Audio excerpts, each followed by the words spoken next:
శ్రీవారిని కుటుంబ సమేతంగా దర్శించుకున్నారు బెల్లంపల్లి ఎమ్మెల్యే గడ్డం వినోద్. ఉదయం వీఐపీ విరామ సమయంలో స్వామివారిని దర్శించుకుని మొక్కులు చెల్లించుకున్నారు.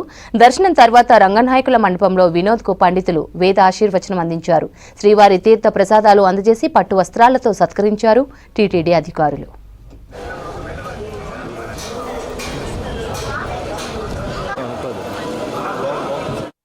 చాలా సంతోషంగా ఉంది. ప్రత్యేకంగా ఇంత మంచి దర్శనం లార్డ్ వెంకటేశ్వర దగ్గర దొరకడం నా అదృష్టంగా భావిస్తూ నేత్ర దర్శనం అయింది.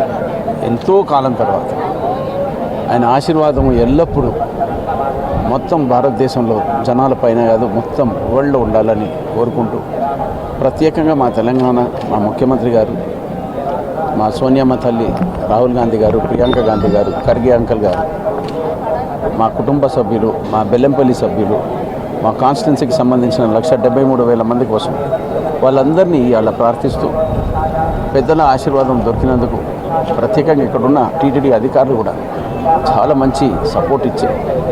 మా కుటుంబం మీద ఉన్న ఆశీర్వాదం పెద్దలు లార్డ్ వెంకటేశ్వర గారి ఆశీర్వాదం ఎల్లప్పుడూ ఉండాలని ప్రజలపైన కోరుకుంటూ ఈరోజు దొరికిన అద్భుత దర్శనానికి చాలా గ్రేట్ఫుల్గా ఉన్నా. మనస్ఫూర్తిగా ఆయన ఆశీర్వాదం పొందుతూ నా ఎంబడున్న నా శ్రేయోభిలాషులు, నా సోదరులు, మా రిలేటివ్స్, మా కలీగ్స్, మా క్యాబినెట్ కలీగ్స్, మా రేవంత్ గారు అందరూ బాగుండాలని కోరుకుంటూ ఈరోజు ఇచ్చిన అవకాశాన్ని ఎల్లప్పుడూ మర్చిపోలేను.